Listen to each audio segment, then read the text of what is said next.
it's on. That's the Yep. mic's on.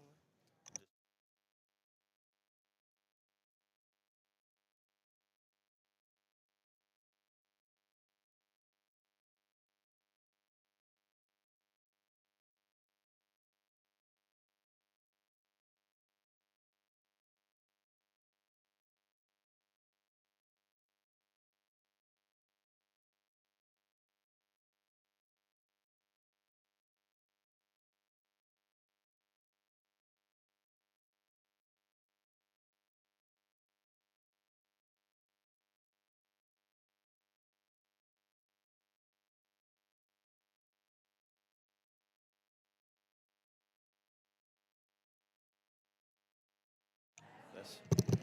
Right. Make,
hit talk.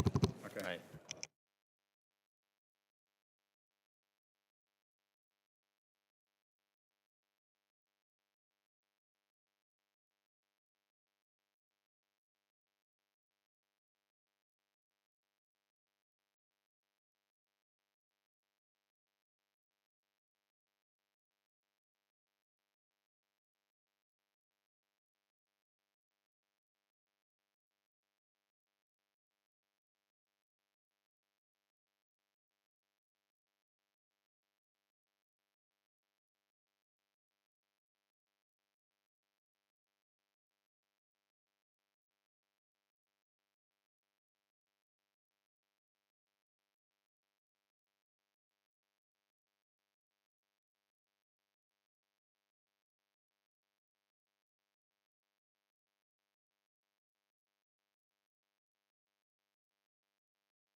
Turn this on talk.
here.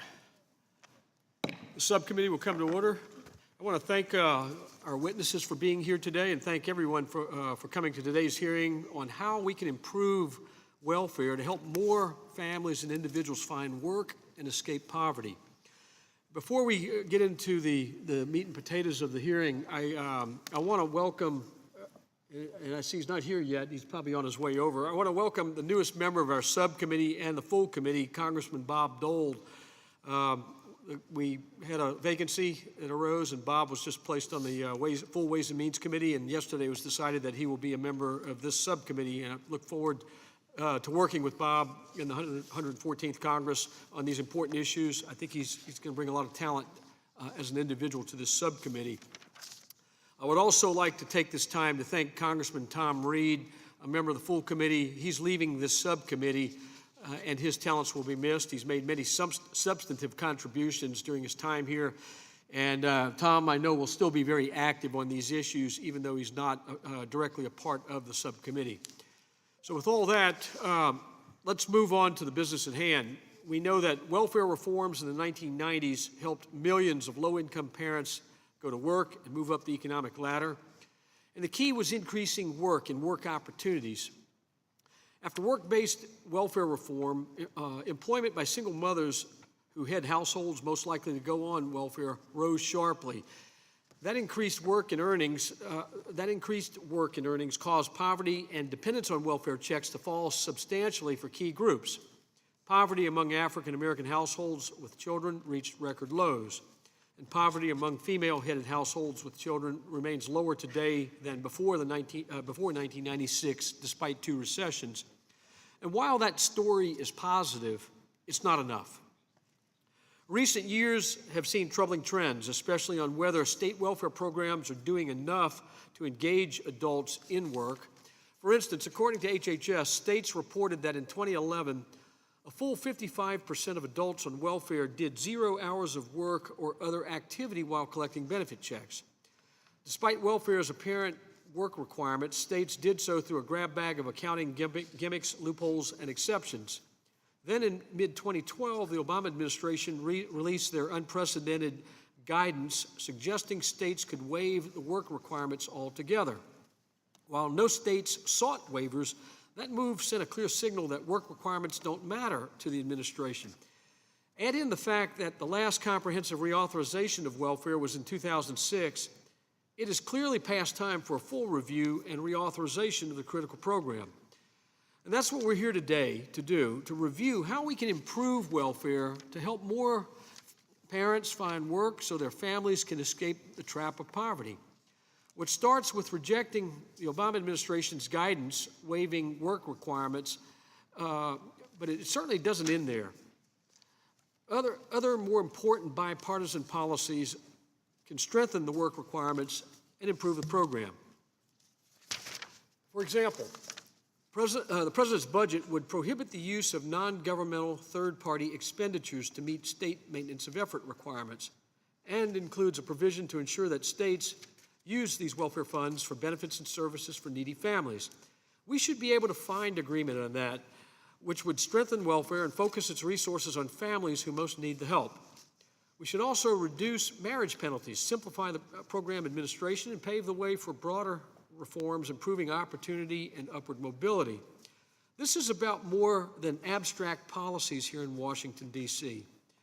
And so that's why today, I think the committee is going to be really benefited greatly by being joined by Cherie Smoot, who spent years on welfare without getting the kind of help she really needed, how to find, get, and keep a job. For example, her example shows what can happen when we actually really do have programs that help people solve problems instead of just dispensing checks year after year. That's the real goal of the hearing today, for more people to succeed like Cherie. I look forward to all the testimony and working with members on both sides of the aisle to do just that. And with that, I will be pleased now to turn to the esteemed ranking member of the subcommittee, Mr. Doggett, for purposes of an opening statement. Thank you, Mr. Chairman, and thanks to each of our witnesses for coming. I look forward to hearing the testimony, the diverse testimony that each of you have to offer.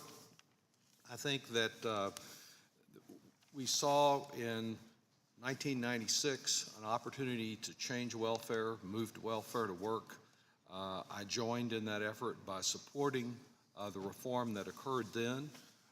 We had significant early promise from the program, but I think that promise has slowed and that we've allowed spending to be directed away from help to people to go to work. The TANF funds have not kept pace with inflation. They prevented the small amount of financial assistance that we give to families from providing any real support. We called on the states to do more to incentivize work, but in some cases, federal TANF monies have been little more than a slush fund for states to use for whatever social service purpose they wanted where they were spending money, and simply replace it with federal dollars and shift that to something else. We see the share of TANF funds that are spent on promoting work accordingly from the states has declined over time.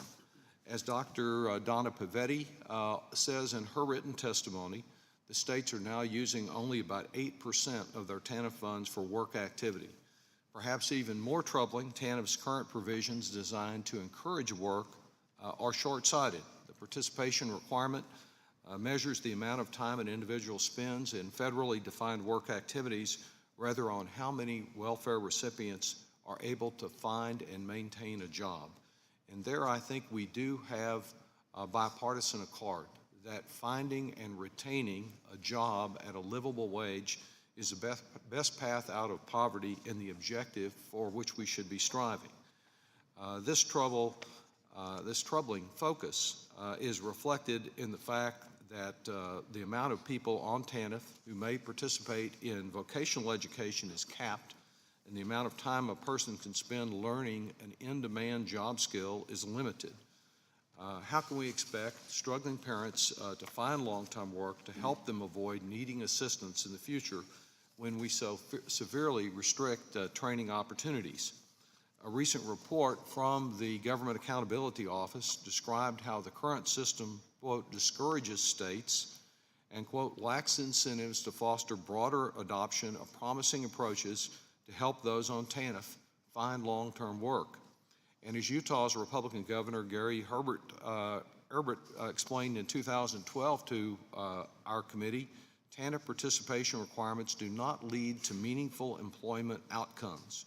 Officials in Kentucky have even explained that some of the current limitations are adding to the overall program cost. In just my own state of Texas, we have seen outside of welfare to work dollars how programs like Project Quest in San Antonio and Capital Idea in Austin partner with community colleges and local businesses to successfully train low-income individuals for living wage jobs that are in high demand in our communities. Allowing the states to the use of such programs will put more people into careers that they can use to climb the economic ladder. I was particularly interested in State Secretary Eloise Anderson's written testimony concerning the importance of strengthening the ability of states to use these type of education programs and double the amount of time those on TANF can participate in them. I look forward to hearing other proposals from our witnesses. We, as you know, have September 30th approaching, an opportunity to focus on work, not on peripheral issues, not on shaming the poor, but on work and ways to encourage that work and these livable wage jobs. And Mr. Chairman, I look forward to our work together toward that deadline in finding meaningful changes in TANF and renewing it at an acceptable level. I yield back and thank you. I thank the gentleman, and I think there is going to be a lot of common ground to actually strengthen this program. So I appreciate the gentleman's statement. Without objection, each member will have the opportunity to submit a written statement and have it included in the record. And I want to remind our witnesses as we go forward with your oral statements, we're going to go with 5 minutes. We have your written testimony. We've been able to review it. Try to keep your comments to 5 minutes, as is customary here, so we can get through the hearing in a timely way and leave plenty of time for questions. We have a very distinguished panel today. This is going to be a good hearing, a very informative hearing. First, we'll hear from Peter Cove, founder of America Works. Next, we're going to hear very compelling testimony from Cherie Smoot, former America Works client, who is going to give us some real-life experience in working through these programs. Next, Eloise Anderson, no stranger to the subcommittee, co-chair of the Secretary's Innovation Group and Secretary of the Wisconsin Department of Children and Families. Then we'll hear from Heather Reynolds, President and CEO of Catholic Charities, Fort Worth. Then Tracy Waring, Executive Director, American Public Human Services Association. And then last and certainly not least, LaDonna Pavetti, Vice President for Family Income Support Policy, Center on Budget and Policy Priorities. I want to thank you all for being here. You bring tremendous expertise to this hearing, and we'll start with Mr. Cove. So thank you for being here, and please proceed with your testimony. Chairman Boustany, good afternoon. My name is Peter Cove, and I am the founder of America Works of New York. Before I begin, I would like to thank House Ways and Means Chairman Paul Ryan, Human Resources Subcommittee Chairman Charles Boustany, and the rest of the committee members for allowing me the opportunity to speak today. America Works was founded in 1984 to help welfare recipients get jobs. It was the first for-profit company dedicated to this effort. There are 4 principles which we are passionate about. First, people on welfare can and want to go to work. Prior to welfare reform, the assumption was that people needed to stay home, or they couldn't go to work. Second, work combined with on-the-job training curriculum designed by employers, not training in isolation, is central to that effort. For far too many years, welfare recipients were sent to training programs that never led to employment. Third, companies should be paid for performance. Only when a person gets and keeps a job should a vendor be paid. Fourth, getting a job is easy, but keeping the job is hard. So we developed retention services for the first 6 months to provide counseling, on-the-job coaching, interventions to navigate workplace issues, and attach workers to a host of financial incentives. In the 1980s, we ran modest-sized programs around the country with our program design, and they attracted media and the interest of politicians. Newt Gingrich was an early supporter, as was the Democratic Leadership Council, the DLC, which was headed by Bill Clinton, among many others. America Works was involved in providing information to both the House and the White House during the implementation of the 1996 TANF law. Once the law passed in 1996, America Works expanded its services in a number of states around the country. During the first 10 years, there was a great deal of experimentation with different service models, but always with the primary focus on employment and not abstract training, unrelated to jobs. In 2006, when the bill was reauthorized, the focus of each of the contracts was directed towards participation rates. This will be part of the presentation as I go on. Since the start of America Works 31 years ago, we have placed over 500,000 people in jobs. We have expanded the services we provide to other populations, including ex-offenders, veterans, the homeless, and people with disabilities. I would like to address 7 areas in which I believe TANF needs to be strengthened. First, although the law directs the local governments to have 50% of their caseload looking for work, most do not. States have elaborate ways of reporting the data so that far few able-bodied people are actually participating. This is accomplished by moving recipients in and out of the denominator that determines the 50% rate, and in some cases into separate state programs, not subject to federal requirements. In addition, there are reductions in participation requirements based upon caseload reductions and state spending on the population beyond the expected maintenance of work level.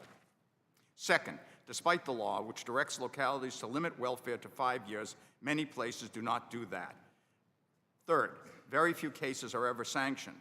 A history of granting good cause waivers, conciliation, and appeal hearings has led to welfare departments retaining a culture of not aggressively using their sanction process as it was intended. Fourth, every state has a pool of people who are exempted from participation for medical reasons. However, since all that is required is a doctor's note, some of these cases are not legitimate. Fifth, in a related issue, there are many TANF recipients whom states would like to remove from their roles and instead place into SSI and SSDI. Again, this is appropriate for those clearly who cannot work, but inappropriate for many others.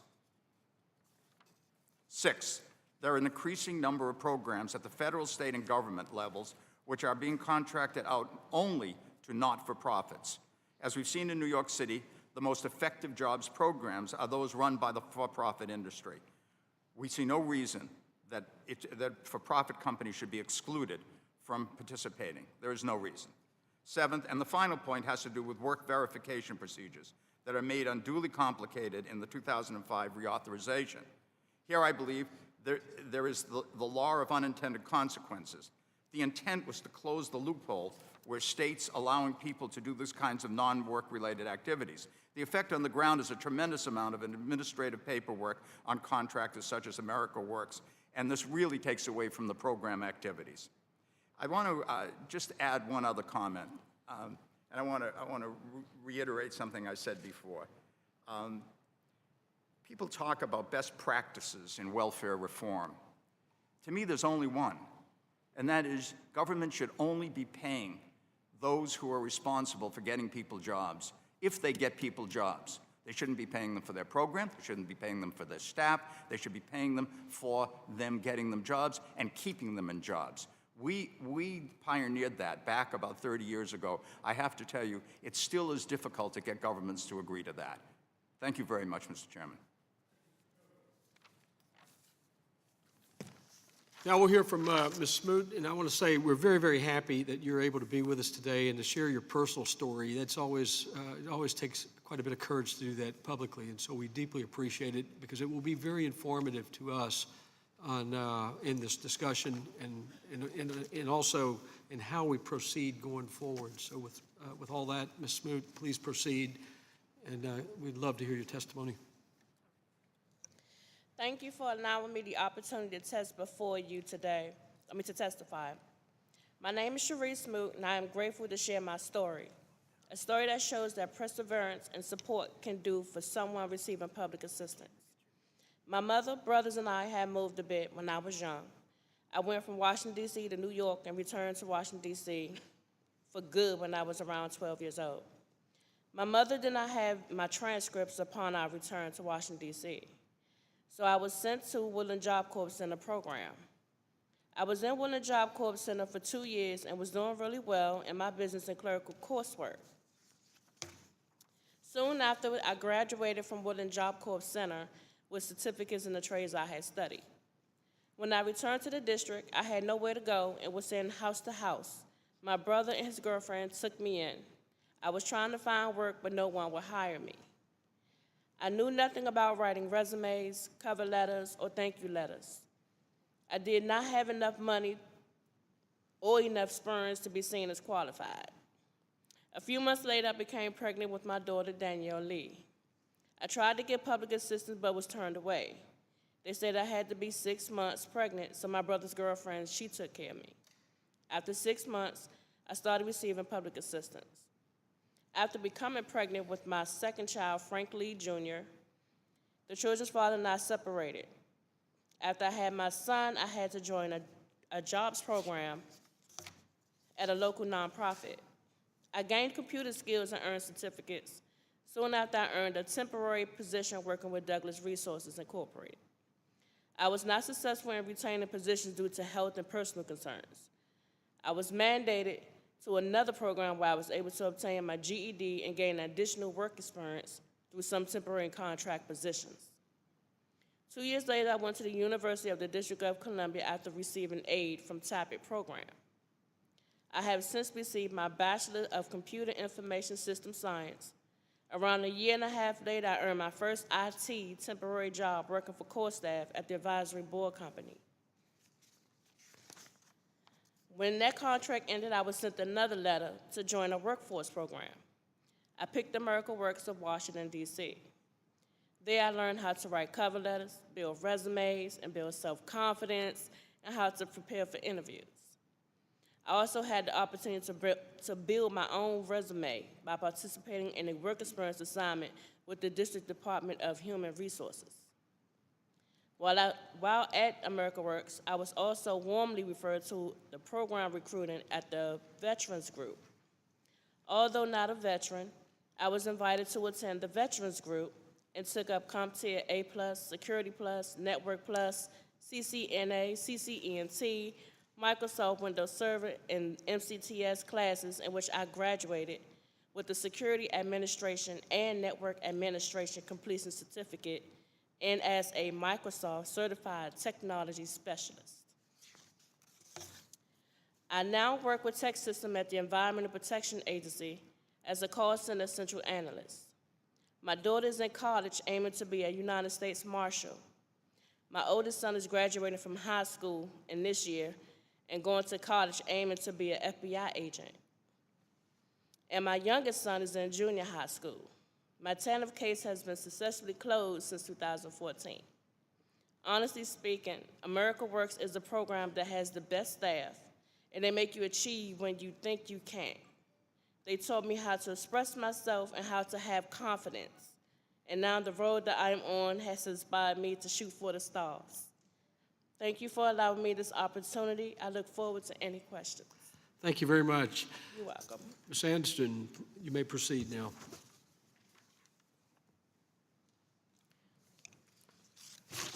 Chairman and Ranking Member, thank you for the invitation.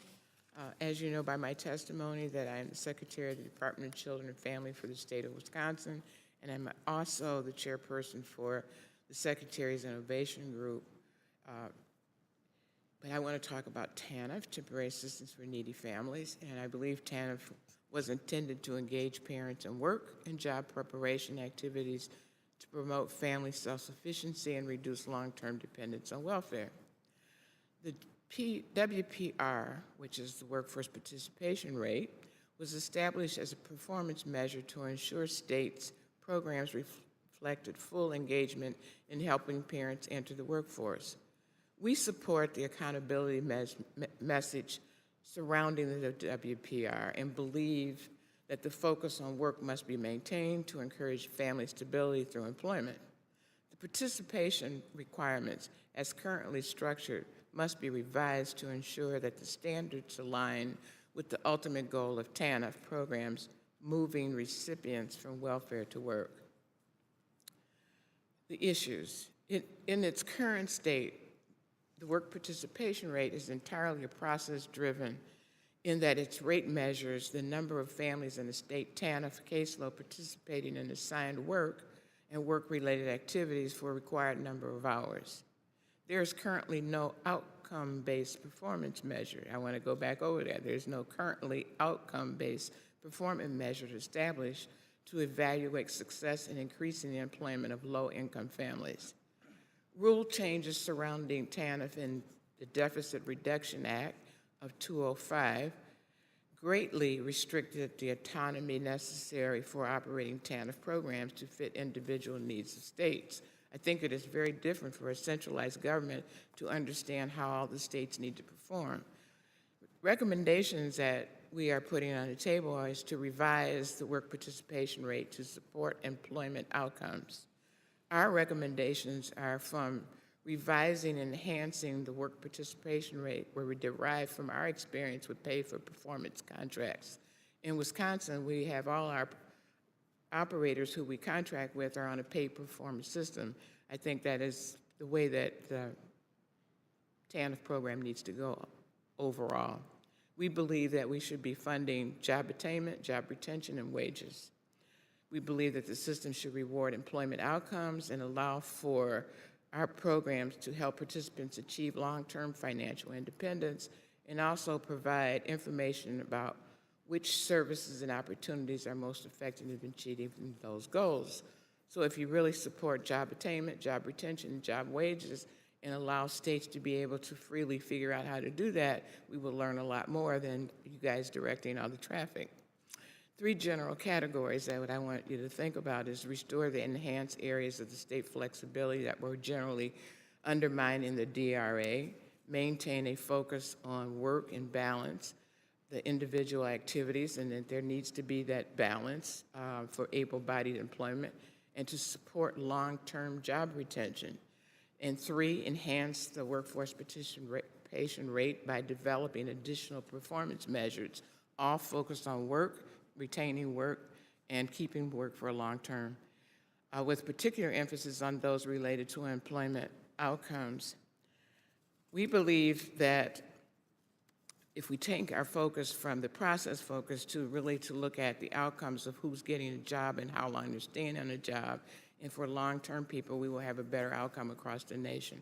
My conclusion is implementing changes to increase the focus on employment, job retention, and higher wages through continuous skill development and consistent with the overarching goals of TANF. We believe it is vital that the provisions surrounding workforce participation rates enhance and expand performance measures to employment outcomes and allow states greater flexibility in creating programs, approaches that best fit the individual state's needs as well as the individual participants' needs, and provide an opportunity to demonstrate what approaches are most effective, and consider using the contingency fund the way you use Title 4D as an incentive for outcomes.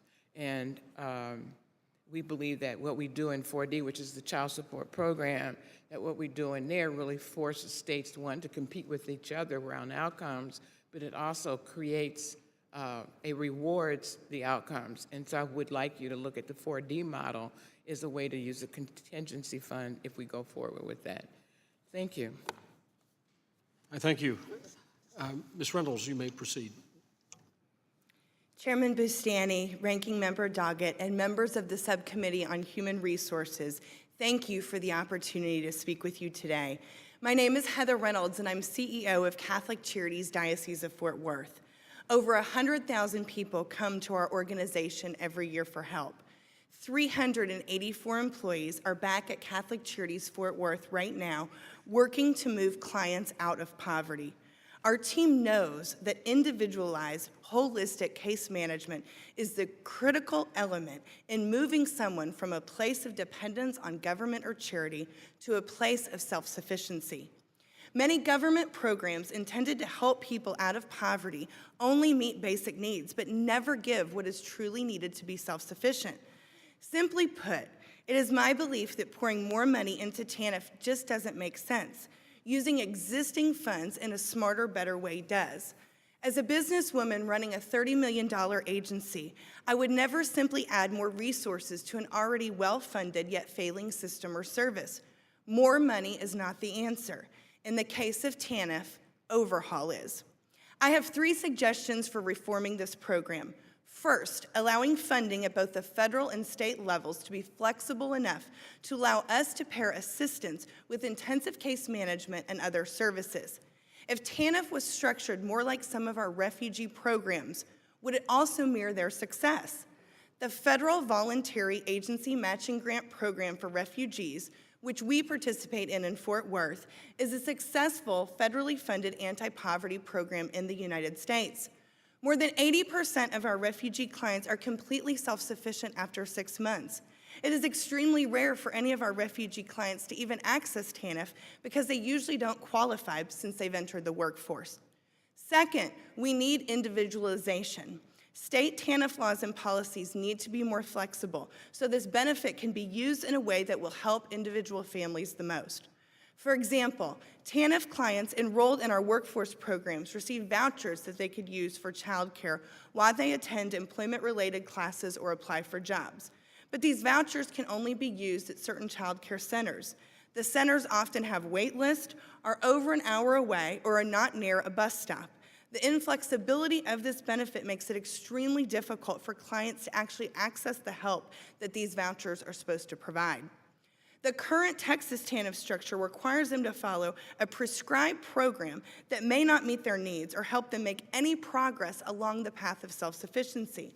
By failing to customize benefits to individual needs, something that is intended to help can actually become a barrier to get families out of poverty.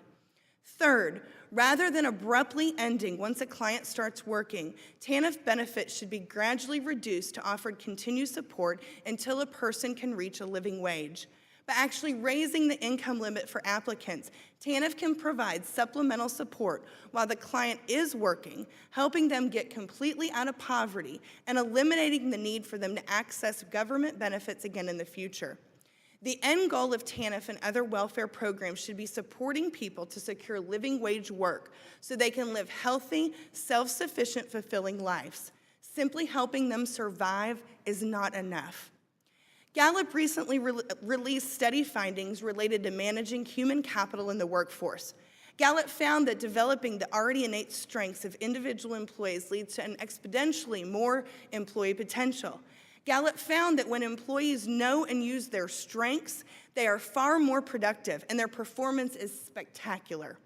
If government assistance could be structured in a similar way, shifting from a complicated set of criterion processes in an attempt to fix people, to allow for case management systems that would support them using their own strengths, what is right with them, what would be the result?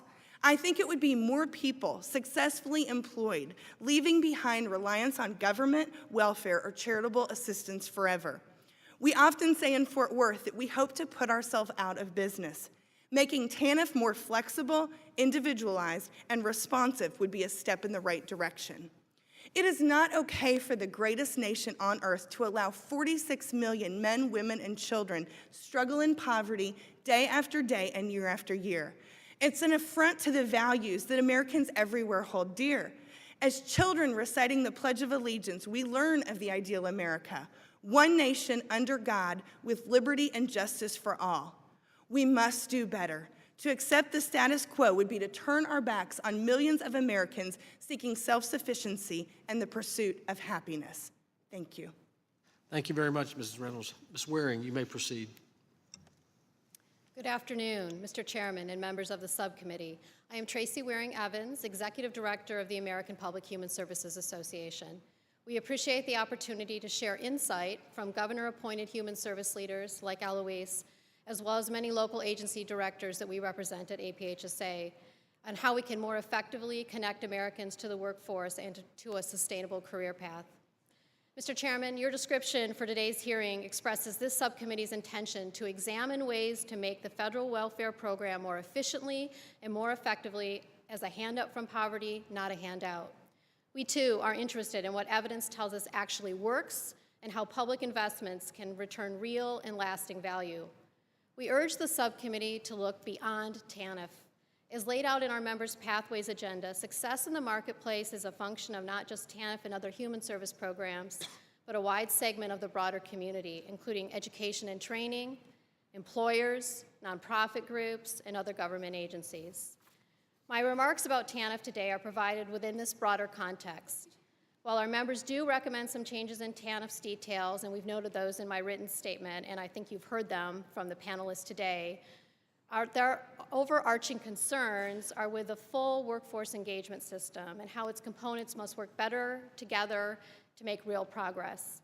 We must support changes in that human services system that more effectively deliver what we call engagement that matters, ultimately getting parents into sustainable jobs with wage progression and advancement opportunities. At its core, TANF was designed to help low-income parents build a pathway out of poverty and toward economic security for their family while assuring the safety and well-being of their children. Our members believe that TANF participants who can move directly into jobs should have the opportunity to do so. But our members also know that most TANF participants are families in crisis and face various obstacles that require targeted and appropriate supports to become work-ready, get a job with a family-supporting wage, and stay in the workforce over time. Indeed, their very presence on the TANF caseload typically means that faster and more direct routes to sustained employment haven't worked for them. States such as Utah are using a variety of strategies to better engage families through intergenerational approaches, as well as alliances with the business and education community that trains students in high-demand skills. A compelling example of what we mean by engagement that matters is occurring in Washington State. There, they began with a focus on stabilizing families in crisis by identifying what's causing the instability. Then employment counselors look at what's happening with the family, and they ask questions about their strengths and their challenges. They ask, how are your kids doing in school? Are you caring for an elderly parent? Do you have a child with special needs? Is there a substance abuse or mental health condition in the home? Once stabilized and the family dynamic is understood, the assessment evaluates work readiness through educational levels and work history. This extended look at what is happening with a family allows for engagement that matters, leading to better informed interventions and early attention to barriers that might otherwise result in parents failing to secure a job or to achieve the economic security that we desire for them. Let me be clear. Engagement is not about ignoring sanctions or extending time limits. These remain important motivators. It's about getting to the core issues sooner and eliminating the barriers to help assure long-term success and prevent families from recycling on and off the rolls. I think it's fair to say that our members are disappointed that TANF has now for a decade been subjected to an accountability scheme that tracks participation metrics that don't use actual paid employment or independence from government support as its outcome measures. The work participation rate is extremely complicated. As a result, the system directs energy to process and paperwork, but tells us little about whether participants are truly moving towards greater self-sufficiency. States are hamstrung by arbitrary limits that prevent many in the caseload who come with a wide variety of abilities and existing skill levels from receiving the tailored service that you just heard about from Heather that are aimed at getting them into long-term employment. So exactly how should we move forward? States are encouraged by the opportunities that the Workforce Investment and Opportunity Act is offering them and urge more aggressive approach. We should give states the ability to opt into performance measurements based on actual employment, retention, and advancement, as well as the measures of the child well-being, rather than the current process-focused activities of the WPR. We should examine additional ways to blend and braid funding from multiple sources in the workforce system, and you might want to look at the disconnected youth partnership pilots that were recently enacted that work across existing resources, not new resources, across HHS, education, and labor.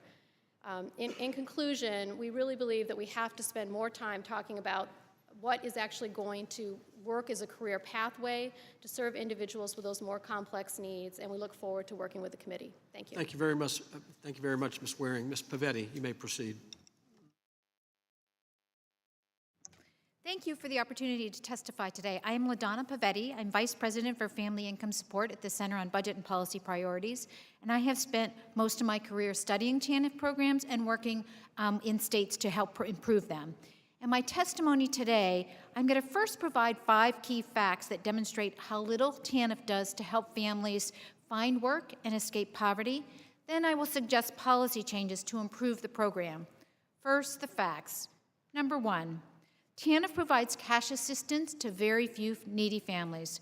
When TANF was enacted, 68 families received assistance for every 100 families in poverty. That number has since fallen to just 26 families for every 100 families. And in 10 states, fewer than 10 families receive cash assistance for every 100 families in poverty. Fact number 2, TANF lifts many fewer children out of deep poverty than AFDC did. The share of children living in deep poverty has increased since welfare reform was implemented, and research suggests that the loss of TANF benefits has contributed to that growth. Fact number 3, states spend little of their TANF funds to help improve recipients' employability. One of the key ideas behind block granting TANF was that if states had more flexibility, they could use the funds previously used for cash grants to help recipients find jobs and to cover the costs of work supports like childcare. However, this is not what states did. In 2013, states spent only 8% of their TANF funds on work activities and only 16% on childcare. Number 4, most of TANF's early employment gains have since been lost. Employment among never-married mothers with limited education peaked in 2000, 14 years ago, and has fallen considerably since then. Since 2000, never-married mothers have been just as likely to work as comparable single women without kids. Fact number 4, the success of work programs is vastly overstated. Studies completed in welfare reform's early years are often used to tout the success of programs that encourage recipients to get a job quickly rather than taking the time to increase their skills so they can get a better job. The problem is that these studies are decades old and they did not lead to steady employment for most participants. In one of the programs deemed most successful, only 38% of the participants were employed steadily. More recent rigorous studies demonstrate that training is effective. Evaluations of at least 3 different training programs show that earnings increased by 27 to 32% in the second year after participants commenced. Now I would like to turn to a discussion of how to make TANF a better program. In developing my recommendations, I considered 2 questions. First, what do we want states to do that they're not doing now? And second, what changes would encourage them to move in that direction? My answer to the first question is that we want states to provide assistance to families in need And we want them to support multiple pathways to work that take into account individual strengths and limitations and not just focus on meeting work rates. So what changes could Congress make that would help move states in this direction? I'll focus on 4 recommendations here and have additional recommendations that echo many of the recommendations of my colleagues on the panel in my written testimony. First, require greater investments in work activities. If states don't spend more on work activities, it's hard to see how we will improve TANF work programs. All states could be required to spend a specified portion of their TANF dollars on work activities, and rather than paying penalties, states that do not meet performance measures could be required to invest additional funds in work activities. Second, establish a demonstration project that encourages state experimentation. This demonstration could build on the bipartisan demonstration project that Congress created to encourage states to do the same thing with SNAP recipients. Third, redesign the TANF contingency fund to focus on subsidized employment and training. Recent recession exposed serious flaws in the design of the contingency fund, which is unnecessarily complicated and poorly targeted to achieve its purpose. It is one of the funds we could use to actually do something better. And fourth, identify ways to integrate TANF work programs into the broader workforce system. Last year, Congress passed bipartisan workforce legislation that emphasized coordination, training participants for today's labor market, and serving those in need. Those same principles should be applied to TANF so that the two systems are in sync with one another. Finally, I think it is important to keep in mind that TANF is part of a larger safety net that plays a critical role in supporting families when they go to work, since success in TANF will require that those supports remain in place.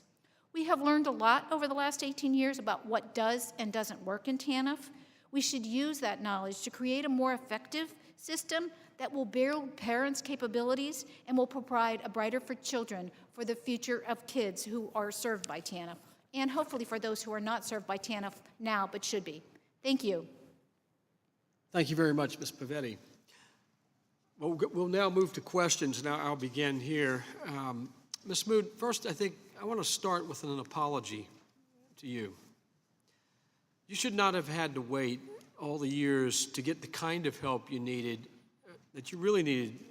We've got to do a better job of aligning these programs, holding them responsible for actually helping people like yourself and others who are caught in this trap.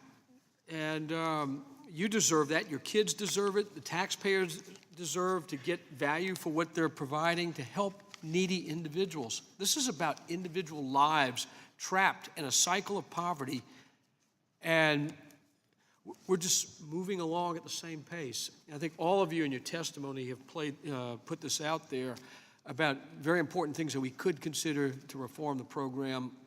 My background, I was a physician, and so I dealt with individuals, and I like the idea of casework and individual approaches, the flexibility needed to take advantage of the potential each individual brings to the table and help them find their path, but put them on a path to growth. I think this is critical. And so, Ms. Smoot, you spent 2 years in Job Corps, got a GED, and finally obtained a college degree, all without being able to successfully land a stable job. And during much of that time, you were able to collect the benefits. Is that correct? Yeah. So what do you think about the TANF program, as well as the other programs that you dealt with? What could we do to get more help, substantive help, quickly to you and others who are in similar situations, to get you back to working and supporting your family and achieving your dreams? Well, going to America Works, that really helped me. Going to the veteran group, that really helped me. It's all about getting either certifications for something you want to do or getting the education for something you want to do. I mean, I done seen girls some people go to programs and they go out there and they get jobs working at the Safeway or Payless or something making less than $9 or $10 an hour. Now, personally, getting off of public assistance, it's going to take you maybe $15, $16 an hour. The money, I mean, if you sit with $10 an hour on PA, you're not going to get off that way unless you're working 2 or 3 jobs. So I would say If somebody wanted to get off, they would have to find a position making that type of money or more.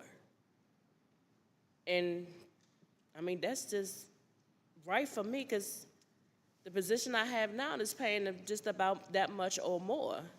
And I'm hoping not to ever leave that position, but I like what I'm doing, and I'm hoping that whoever tries to get off like what they doing, because if you don't love your job, it's not a job to you.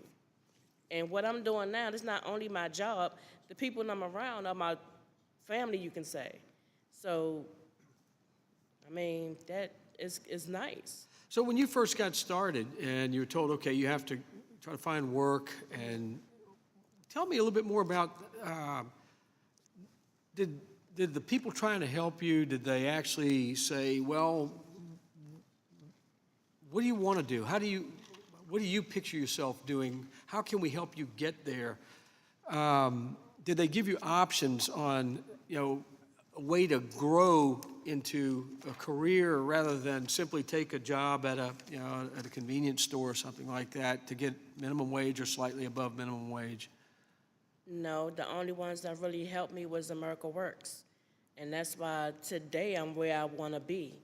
Back then, I mean, I got my certificates, but I didn't have the training. I mean, I walked into a interview, and she looked at my resume and said, "You never had a job." No, I had training, I had education, but I didn't have experience. So the minute I got home, I got the phone call saying I wasn't qualified. And, I mean, that really hurt me to my heart, not having the experience, and then no one wanted to train me. And now, look, I got the experience, I had got the certifications, and I have my position that I really want. It's a, doing something I love. testament to your spirit that you just kept going through all that. Yes. Yeah. Ms. Anderson, do you want to comment on what you just heard? I mean, this is quite a remarkable story. Well, see, I've been in this business too long. One of the things that I learned early is that we tend not to line our programs up with people's interests, and we tend not to line our programs up with people's aptitudes. And we put people in jobs that they have no interest in, that they cannot see a future in, and they collapse, and they don't stay. And one of the things that I think that I learned early, and we're trying to put in our programs, is that people need to be in a job that they enjoy and that they can see a future. Because if they don't see a future, they're not staying in that job, they're not giving everything they have. And I'm an employer, and I tell my employees all the time, I want you to love what you're doing, because if you love what you're doing, you give me everything you got. And why would I think any different for people we have in our programs? And so the disconnect for me is that we say, I'm gonna put you in any job, and I believe that's the wrong move to make.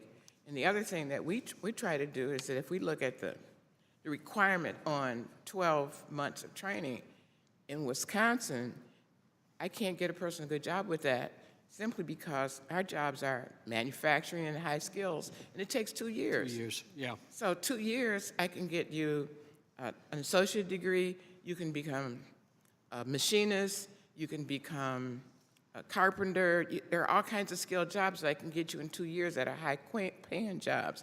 In 12 months, I can hardly get you anything. And we've got jobs in Wisconsin that are going open because we can't get skills to fill them. So what she said is what we're experiencing in our program. Yeah, we don't want a program that takes somebody trapped in a hopeless situation and moves them into a trap of just despair. We need to put them, hopefully have programs that help them achieve some growth and a career track, something they can embrace as their own, be proud of, and to advance their own I think what she also said was something that's subtle. Her children are following her. I know. And I was getting ready to make that point. That's a very successful. important point, because we've seen too many families now where you've had multiple generations who've been caught in the same trap. And so you've now, Cherie, allowed your children to see a path and have given them tremendous hope to achieve the American dream. Thank you. I'll now yield to Mr. Doggett. Well, Mr. Chairman, I think you make some good points, and it doesn't help to get someone out of one dead end and into another. And Secretary Anderson, I think you just made that point as well. Ms. Boot, you were saying that really to get by, you've got to get up to the $15, $16, $17 an hour level, depending on where you are in the country, to get what is considered to be not just a wage, but a livable wage, right? Yes. And there's no way you could get by on a minimum wage job, is there?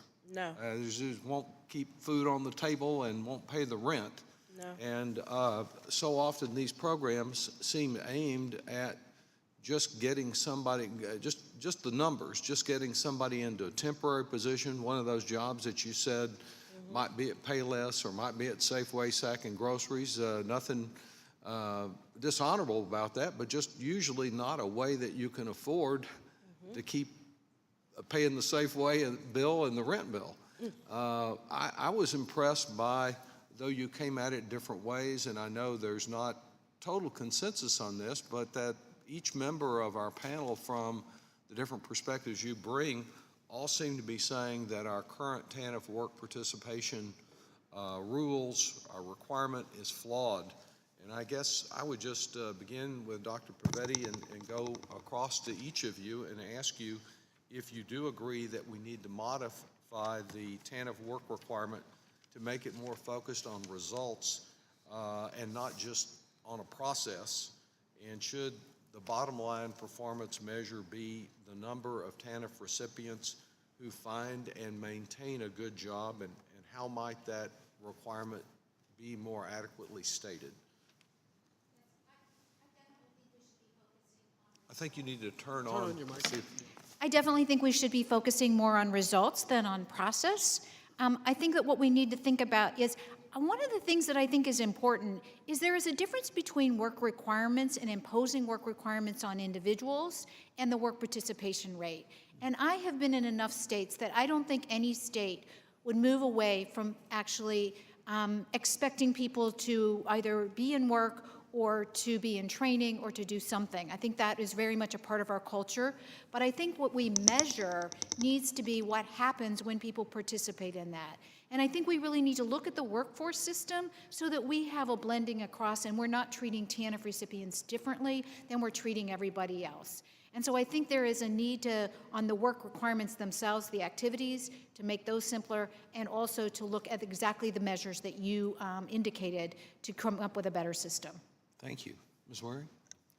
Yeah, I would echo what LaDonna has said. I think that you've got to talk about, have you been employed? Have you an opportunity? Are you retained in that employment? So there's got to be some period of time that we continue to stay with a family. And what's your wage progression look like? I think it's interesting. I heard from one state that is looking at with the SNAP employment and training dollars, one of the states that was awarded those extra dollars from last year. They're looking at whether or not they can take families who actually transition off of cash assistance because they're employed, but following them, because oftentimes they remain for a period of time receiving SNAP assistance. So they're employed, receiving SNAP assistance, and can they receive that continued case management that's so important to progressing through the job career pathway? Could we tie that in? I think that's a fascinating idea and one that we'll have to watch closely. It's Washington that's doing that. Ms. Reynolds? Great, thank you for your question. I think accountability is key, and I agree with my colleagues that the end result needs to be focused on, not the process. You know, so many programs that are aimed at combating social issues, infant mortality, financial success for families, they really measure indicators. You know, instead of measuring how much we're reducing infant mortality, we just measure if somebody has a medical home and stop there. Or we say we want to get someone to a financially successful place, and then we just measure if they've reduced their debt by 10%, which if you've got $10,000 worth of debt and you reduce it to 9, that's good, but you've still got a long way to go. So what I would encourage is outcome measures, really. What is the impact we want to have would be 4 things. First, getting people into jobs. I think it's really important to get people working. The second would be retention, keeping those jobs, because it's one thing, like one of our colleagues shared, to get a job is a different thing to keep a job. The second, though, and this is where case management can come in, is to build skills. We know those with more education, I'm not talking 4-year degrees even, I'm talking certificate programs, vocation programs, we know they're less likely to be in poverty. So help people build skills, and then eventually getting people to a living wage job. And I believe that those accountability metrics, as well as good case management, supporting families during those steps, would be great. Great, and I want to say as well, I've worked with Catholic Charities in San Antonio. They've provided such important leadership on the needs of our immigrants and the concern that many immigrant families, of course we have many immigrant families that have American citizen children and other family members, and the work that I'm sure you're doing in Tarrant County as well with our immigrant families is really important. Thank you. Secretary Anderson?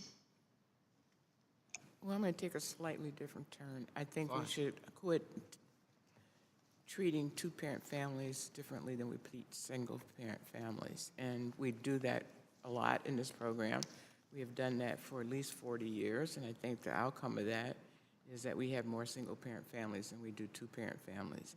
So, and the way in which we do that is around our work participation rating for single-parent families. And so we should do all families the same and eliminate the difference between the two-parent families.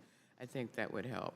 I think the other thing that would be real important is, at least within our caseload, we have people who are ready to work, they just need skills. But we also people have barriers, and those barriers are really important. And I think for those, we need to figure out a way for our system to be incentivized to move people with long-term issues into the workplace. And that will be structurally different than people who we can send to a vocational education program. Because I think we have to come to grips. We have some families that the low-skilled jobs are where they're going to be for long term. Thank you. Mr. Coe? I just want to caution against us moving back toward the human capital approach for getting people jobs.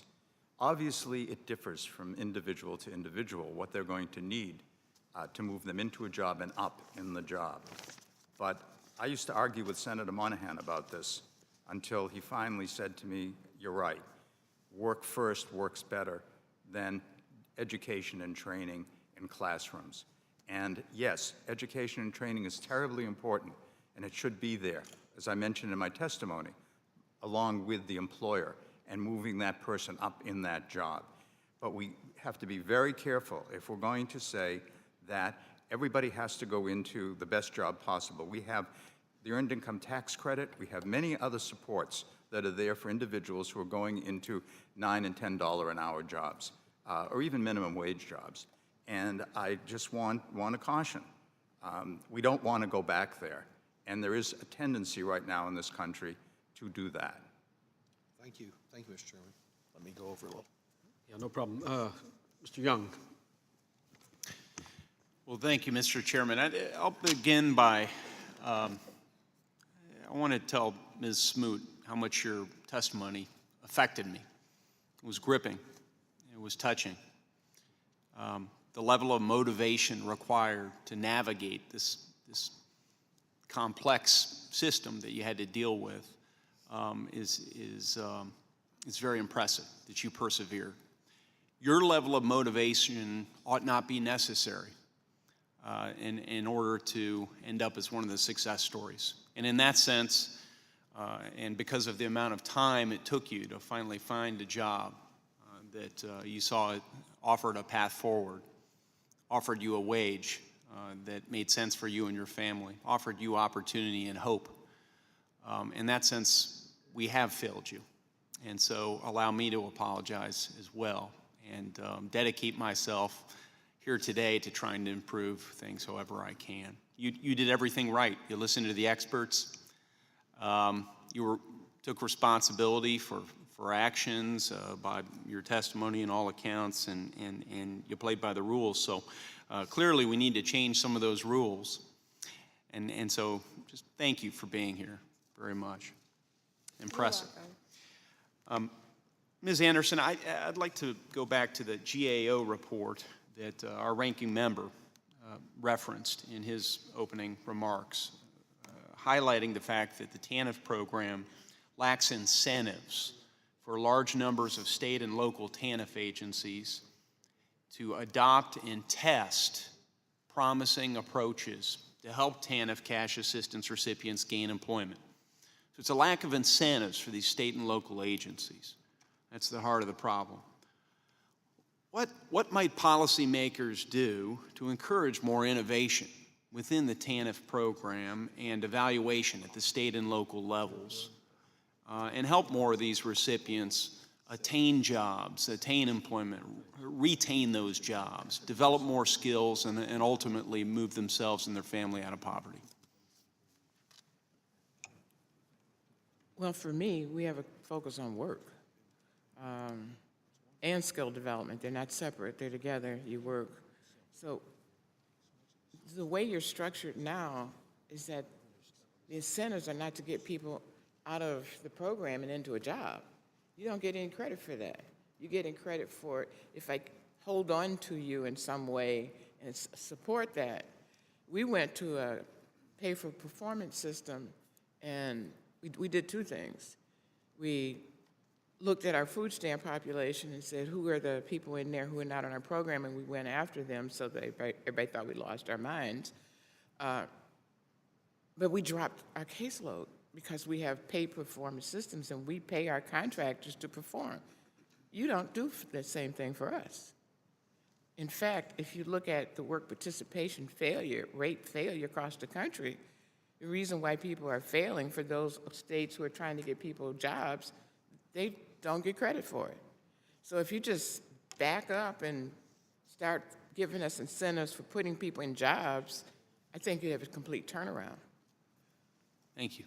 Thank you. So the focus on work and make sure that we've got the outcomes right and we're rewarding the outcomes. Yeah, and there are a couple of things. You know, a lot of people go to work, but they still need a little help. Right. But if we put them in a job where they don't need a subsidy and we still help them, the states get no incentive for that. And we view that when we put a person in a job and they come back to the agency like America Works, and America Works is helping them to retain the job and then go up in the job, there's no credit for the state for that.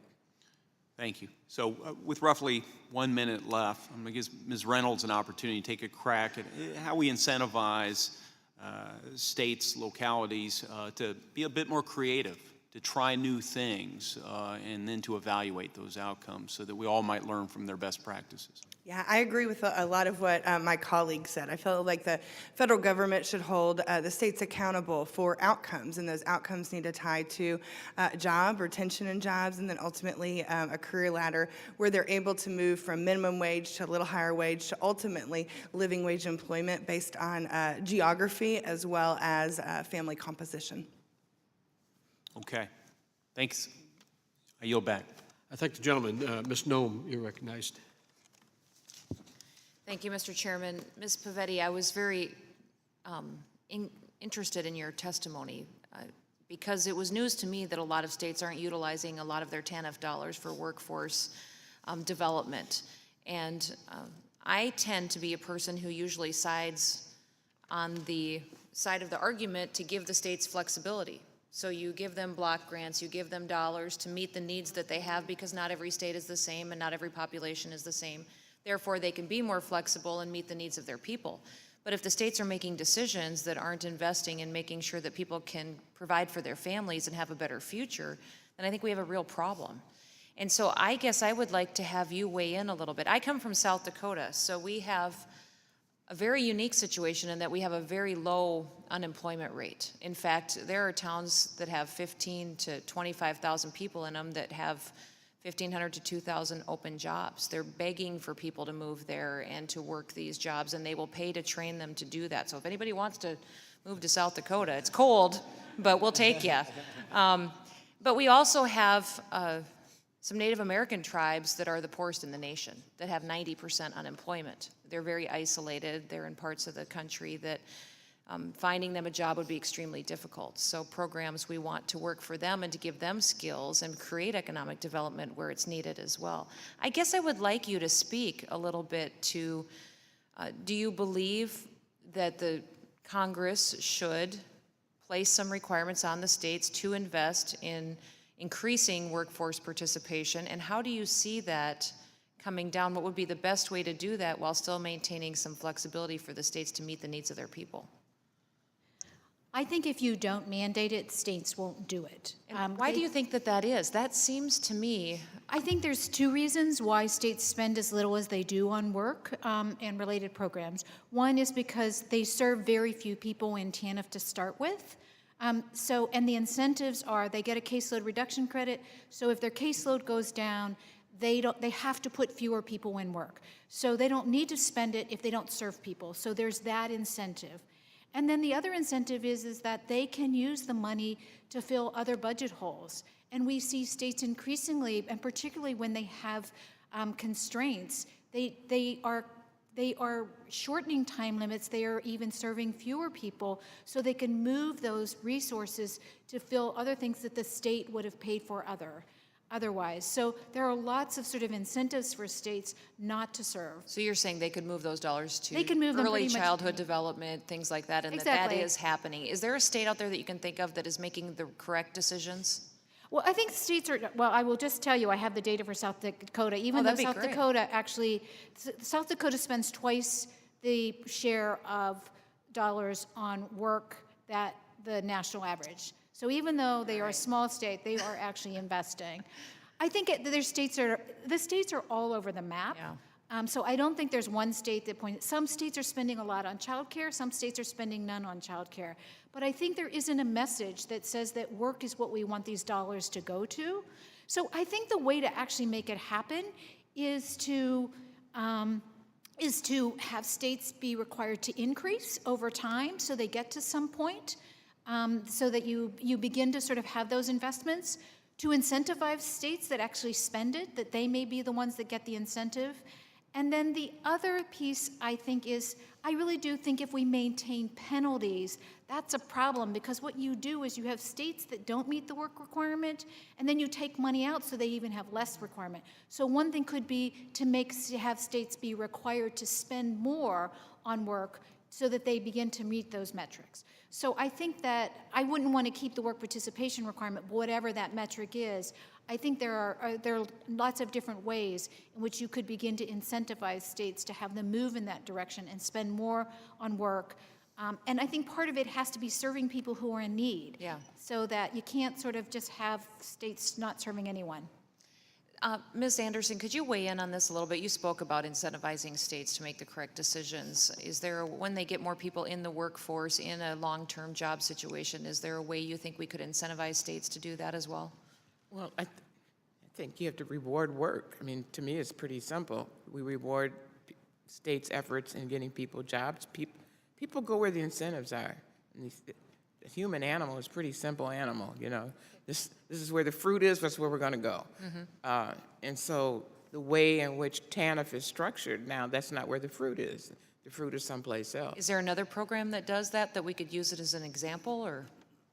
I think the child support program actually does that. I mean, it's kind of strange that would be the program, mm-hmm. but the incentive system is around what the federal government says it wants, and that's where the incentives are, and that's what they pay for.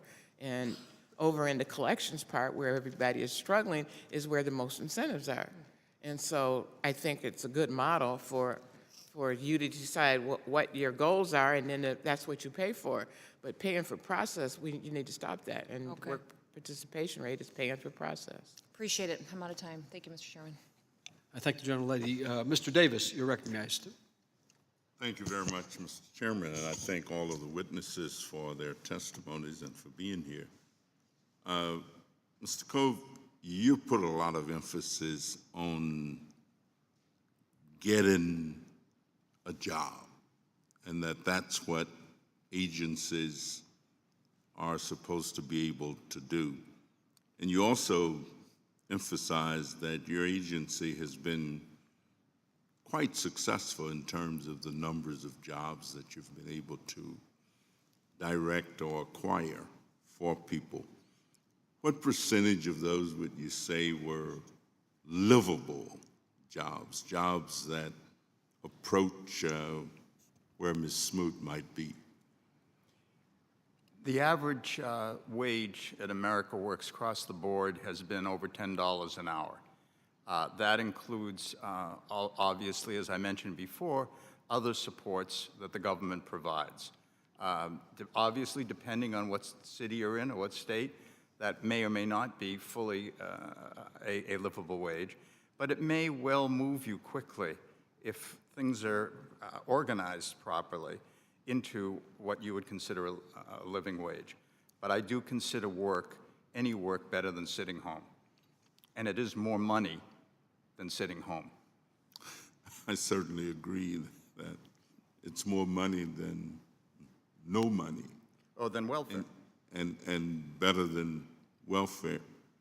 So you're saying that if the person is earning, say, $10 an hour, and there are some other supplements that they might be able to require, that they can feel better about themselves in terms of what they are contributing to self-sufficiency and well-being and moving on. Well, without question, and I think we heard that testimony a few minutes ago, the children of the parents that go out and start working are really affected by this, as is the person themselves in terms of their self-esteem.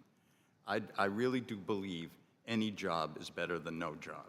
And I understand there are problems in various communities with, quote, a living wage. But we can't solve everything. And the first thing I think we have to solve, and we've been talking about this in this panel, is how do you get the states incentivized in a way so that they get people working? There are other issues as well, but I'm not sure I can take care of that. Ms. Smoot, I think all of us are indeed impressed with your success and what you've been able to do. What would you say exactly that TANF did for you?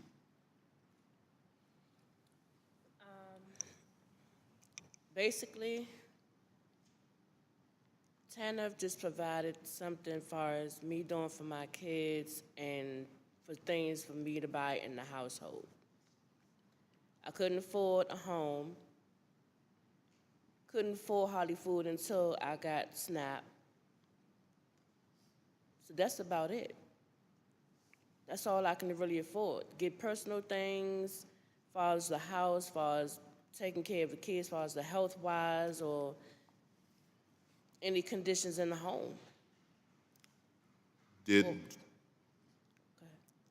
the process, did that give you some of the energy that you needed, some of the hope that you needed, some of what you needed to keep moving?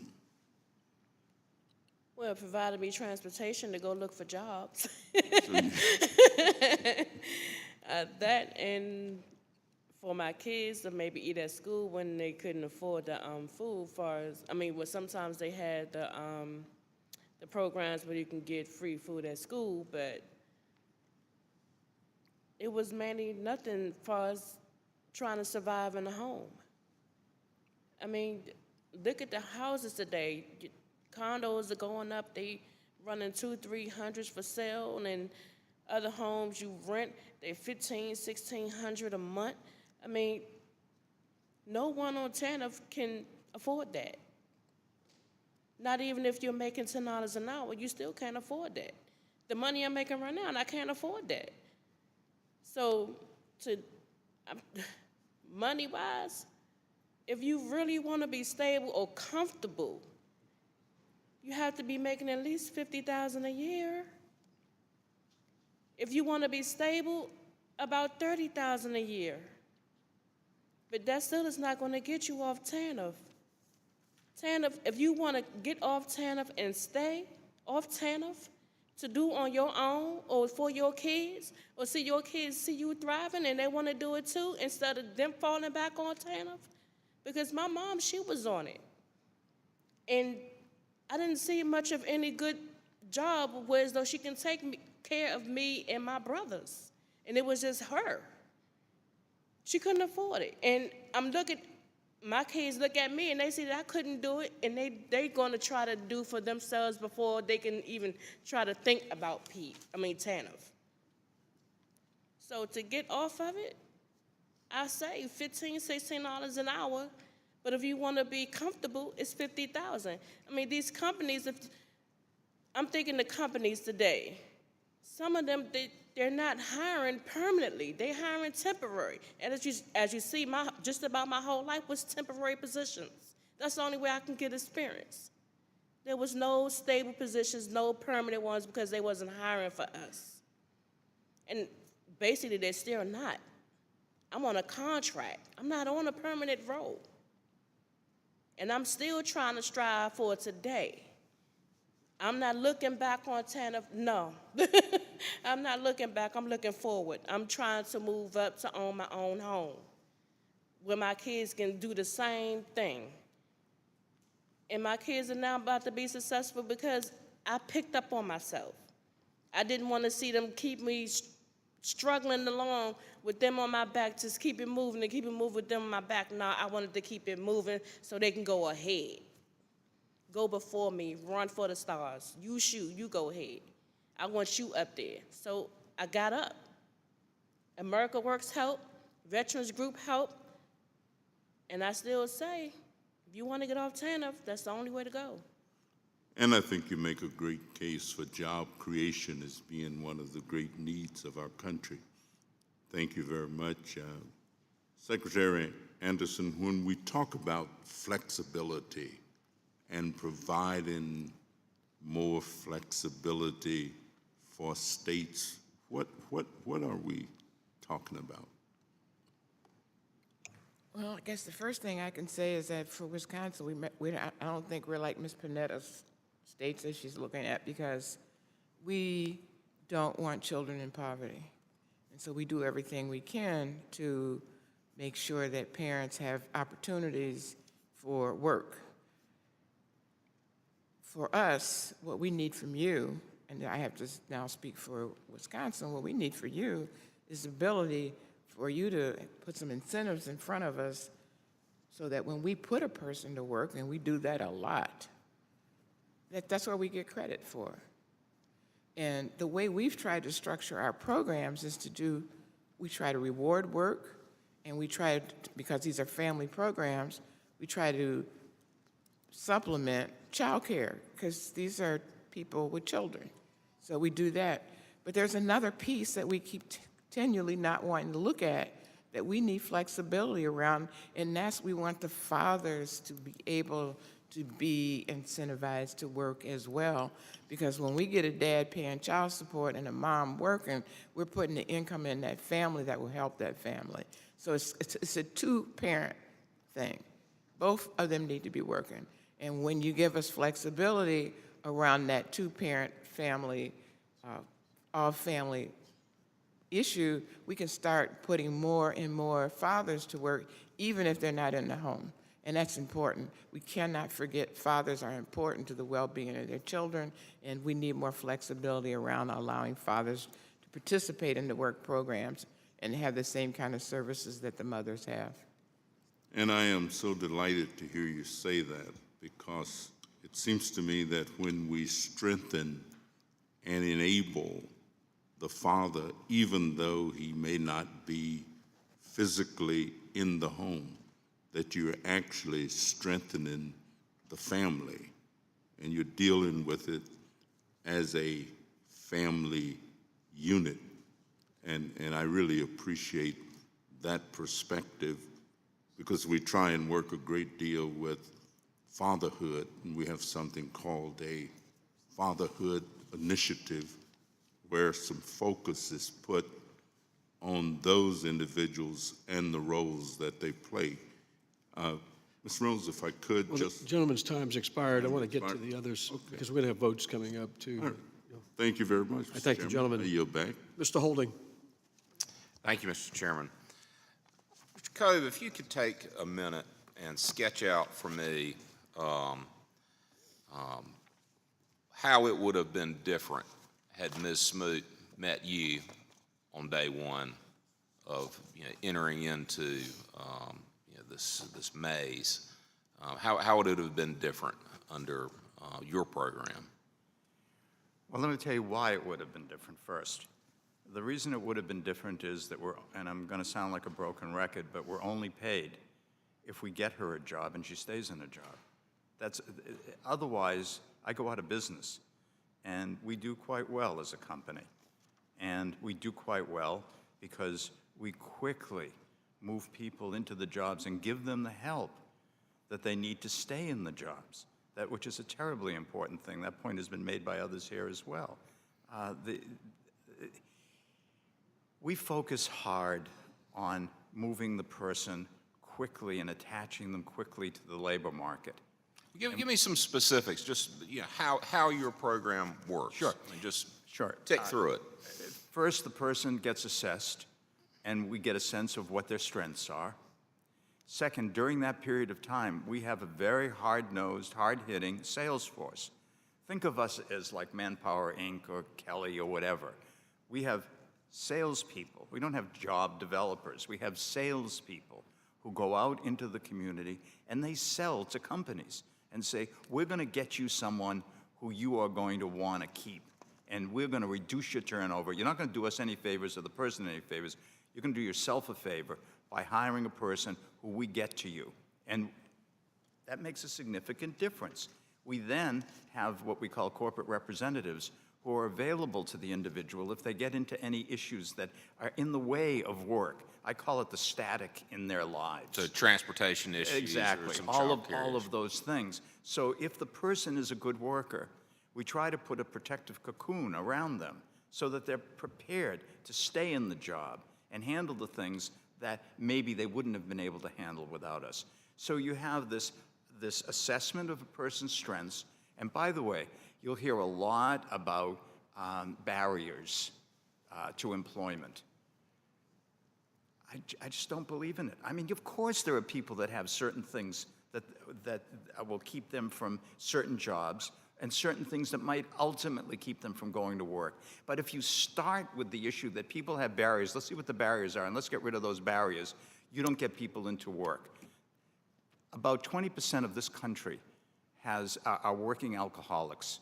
If the person came in to me and I knew that they were an alcoholic and I didn't place them and I said, you got to go into an alcoholic treatment program until we'd lose 10 to 20% of our working population here. We have to be very careful. You don't know what barrier is going to get in the way, and that is why we have these corporate representatives. So when something does pop up, we're there to help. And I don't mean to sound naive. Of course, someone comes in with a drug issue, we make sure that person goes into a drug treatment program, but it's a drug treatment program where they can work.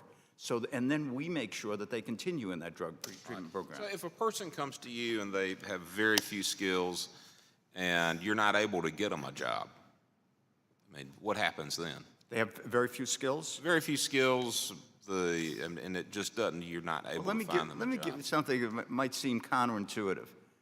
We place thousands of ex-offenders in jobs. Many or most of them don't have high school degrees, don't have hard skills.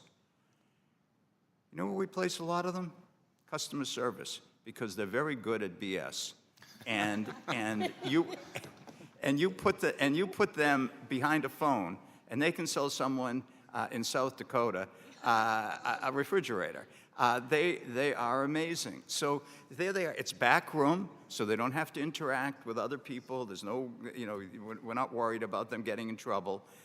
And they're highly successful doing that. That's only one example. I could give you others, but that's an example. Good. Thank you very much, Mr. Chairman. I yield back.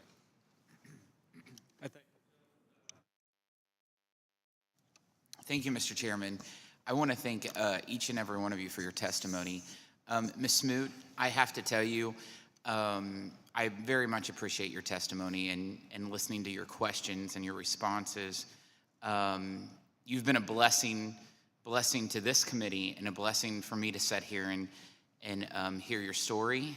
And all that I can keep thinking over and over when you say that you want your kids to do better and that you're going to do better, you are the American dream. You are what everyone strives for, and they will do better, and you will continue to do better. And I think that's a lot of hope and inspiration for myself and for so many people. If you would talk to my grandparents, who none are alive today, they would tell you that they were all in poverty. And now their grandson is a member of Congress. Never had the opportunity to live and see that, but I got to tell you, they will do better. Who knows, you know, the U.S. Marshal or whatever job, they could be a member of Congress. And you've made a big step today, and I just want to say thank you for that for myself. Mr. Cove, I have a couple questions from the perspective. Looking at the state of Missouri, where I'm from, the General Assembly just passed a piece of legislation that would change the TANF benefits because the scorecards have showed that they've rated Fs in managing the programs and not really having a work requirement and receiving TANF benefits. And this would require a work benefit. It also would shorten the length of time from, I think, 60 months to 30 months. The governor vetoed it today, so now it's been sent back to the General Assembly to either override it or to change it. What's your thoughts on the work activity? I mean, do you think it's extremely important to have work activity tied to TANF, or I would assume it is, but do you see a great advantage? I think what has been mentioned is there's, as my wife calls it, she's the CEO, she just had to leave, administrivia. There's an awful lot of work that has to be done to show that people are there and that they're participating. I think that needs to be simplified. I think, again, the effort has to be to look at whether the person is going into a job and getting a job. That, to me, is what's important. And as Eloise said, incentivizing states to do that is, to me, so terribly important. And again, incentivizing the deliverers of these services through pay for performance is terribly important as well. So I think you're going to have to look carefully at that. The participation rate issue is a serious issue. Ms. Anderson, what are your thoughts? Well, I'm just going to be repeating, incentivize work. Treat us the way we in our state treat our contractors. We pay for performance, and they deliver. Have us pay us for a performance, and we'll deliver. When you set out the performance criteria, it's hard to do something else because this is what you want. Either we do it or we don't, and if we don't get paid for it, and if we do, we get paid for it. I think that's simple. I think it's simple for you. It's simple for us. We spend a lot less work and time on administrative stuff, and we spend much more of our time on actually getting people jobs. And what will happen is that when I look at this system, in some places I don't see much change from the OAFDC program because a lot of the pieces in it, a lot of the structure in it are carryovers, and I want to get rid of the carryovers. Make this a pay-for-performance system, and I think you'll see the states deliver. Is there anything else that any of you all would like to, Ms. Reynolds?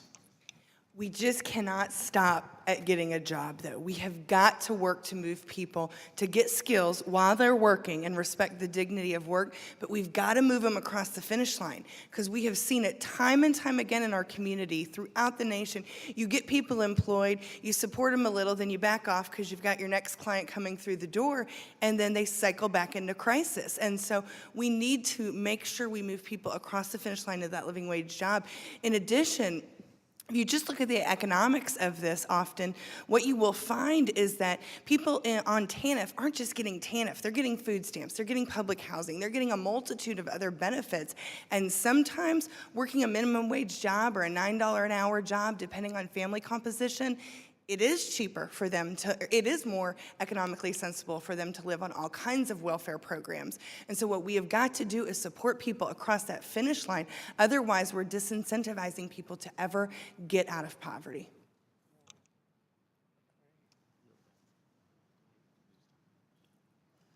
The gentleman kneels back. Next, we'll go to Mr. Dold. Thank you, Mr. Chairman. And I also want to echo my thanks to all of you for your testimony, for taking your time to come and help us understand what's going on. And Ms. Smoot, I particularly want to thank you for sharing your story. And I'd like to start with you, if I may, because you've got an interesting perspective that I think most don't have in terms of actually understanding, going through these different programs, many of which didn't work. Can you tell us from that perspective kind of what didn't work and what would you have liked to have seen differently? We know that obviously when you came to see Mr. Cove, things started to work, but before then? Well, before, I didn't have the education. Me obtaining my bachelor's degree, that was one. Having certifications and experience of what I have now, that's number two.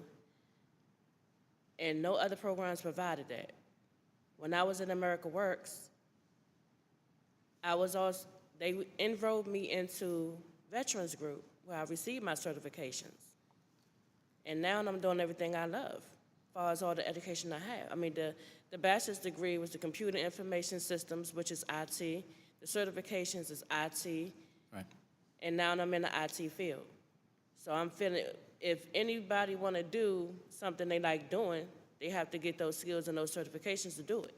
Well, and you're a testament to being, your perseverance as well. But I think your point also goes to what Ms. Pavetti said earlier in terms of just the percentage of what people are putting, or what some organizations are putting towards work. And I think you had mentioned it was 8%. It's 8% nationally. What do you think that the number should be in terms of the emphasis for organizations? That's a hard one. I mean, I think that there's such a sort of wide range that I think what we want to do is to figure out a way to gradually increase it so that people are spending more. But again, I think I agree with Eloise that you have to incentivize states to focus on getting people jobs and on and paying for those results. So that I don't think just spending the money is what you want. Although I do think that one thing that's important is that there's no real correlation between how much states spend and their work participation rate. So some states don't spend much because they don't have anybody on TANF.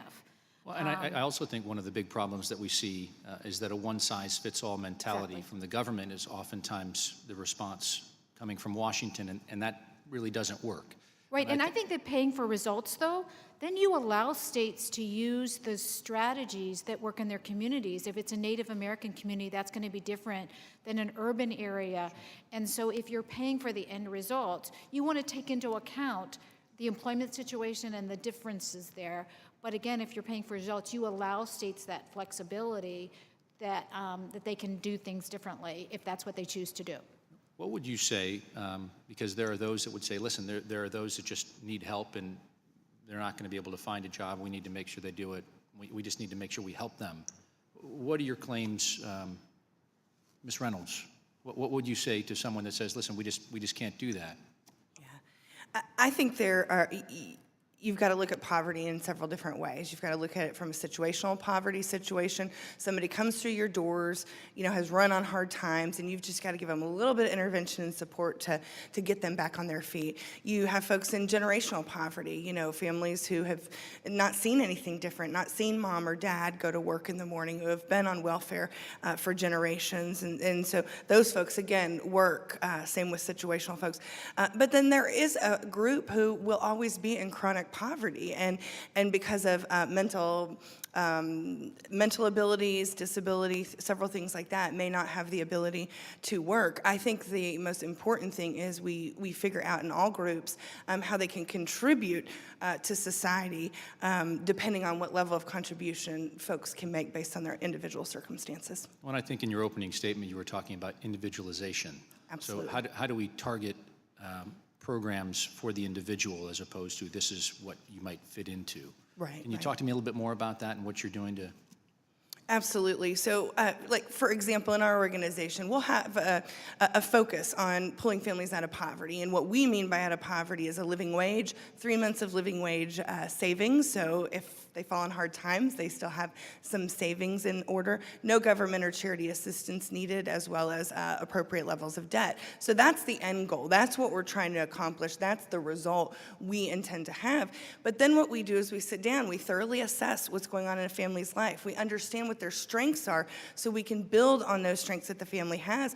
And then we work on a customizable plan for that family. And we're aggressive about it. You know, in one of our services, we're saying, you know, every 7 days we're having contact with our family. And every 21 days, they are making progress on their individual goals. And we're sticking with them for a long period of time. People do not often move out of poverty in 6 to 12 months. People move out of poverty in usually about 18 to 36 months because they need to get a skill to get to a wage where they can support their family. Well, I certainly hope that we can focus on what unites us, and I know that we can all agree that we want to get people out of poverty into work where they can support themselves and have better opportunities for their children. Mr. Chairman, my time has expired, but again, I want to just thank you all for your testimony and for what you're doing out in the workforce. Thank you. I thank the gentleman. We'll go now to Mr. Meehan. Thank you, Mr. Chairman, and thanks each and every one of you for the work that you're putting into this very important area and making the difference in so many families' lives. But it's a complex situation, including we're often dealing with families, and you've sort of identified in a particular context. There's a lot of other factors that play in. I saw a lot of transients when I was a prosecutor dealing with families, movement, other kinds of factors. How do you deal?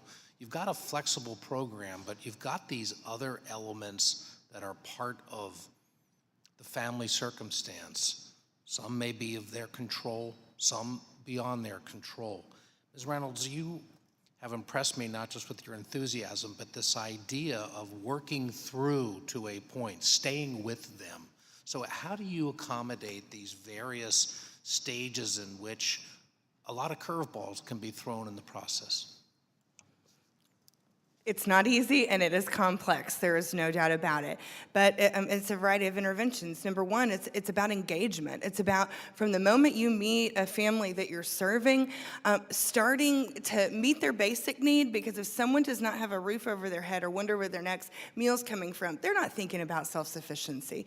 And so first of all, it's meeting a client where they're at. But second of all, it's instilling hope in them, giving a picture of a tomorrow and what life could look like. I don't want to interrupt Yes. your answer, but let me ask, are you getting, because one of the things, and Ms. Pavetti and I think Ms. Waring, some others, had said, we want to reward success and progress, but are there abilities to be able to measure those things? Are we giving you the capacity to be able to measure that as a success? Or are some people going to say, well, it's been 9 months and you're still dealing with hope. We still haven't gotten them to work. I don't think the federal government needs to measure on us if we're creating hope or if they're engaged or that. I think that gets into the very problem of all these indicator and no end result. I think the end result needs to say what folks are saying, jobs, and I would argue living wage jobs as an ending point. But I would say we know on the ground that if you do not have engagement, if you don't create hope, if you don't take a client where they're at and move them step by step by step and help support them, bring out their individual strengths and what's going on in their family, their survivors, how you move them forward. I don't think y'all need to be involved in those metrics and measuring. I think the end result needs to remain on jobs. It's our work to make sure we get clients across that finish line. Can any of the panelists either follow up on that thinking, or as well, sometimes we often hear, and there was testimony already, that there's a variety of other programs out there, competing programs, and the families often qualify for multiple things simultaneously. How do you deal with the variety of programs being out there together? Ms. Waring, you're raising your hand, and is there a way for us to get to a point in which none of the programs are so completely needed? Yeah, I think we have a huge opportunity, Mr. Meehan, to align our programs. And it's not that those other programs are always out of line. They could be very important and supportive. I think the notion about how much we spend on work in the States, has to also look at what are those spending that's on work supports, like childcare. So someone can't go to a job if they have a young child and can't have support, knowing what childcare costs, to have some subsidies, supports for that. But the biggest opportunity I see right now, and it's one that Congress put before us last year, which is we reauthorized the Workforce Investment and Opportunities Act. And one of the things you all did was say TANF should be a mandatory partner. Now, states can opt out, but TANF can be a mandatory partner. And that means looking at the entire workforce engagement system, how all those supports work together, and thinking about how other supports, TANF should be short-term, TANF subsidy, cash assistance, should be short-term, help someone so that their kids have food on the table and they can pay their bills, and get to the place where then we've moved someone into a job that has progression, into a job with a living wage, and then we have to have a mechanism by which those other supports slowly scale down. And our end game is someone's employed with a living wage and not on government support. And I think all of us agree that that has to be what we are aiming for. Ms. Pavetti? I just would like to make one comment that I think it's important to recognize that there is this huge diversity of people who are receiving TANF as well as other public benefits, and their ability to move into work is varied. And I think what Heather said about really thinking about what contribution can people make, it is not always going to be work. It's not always going to be work at 40 hours, 20 hours.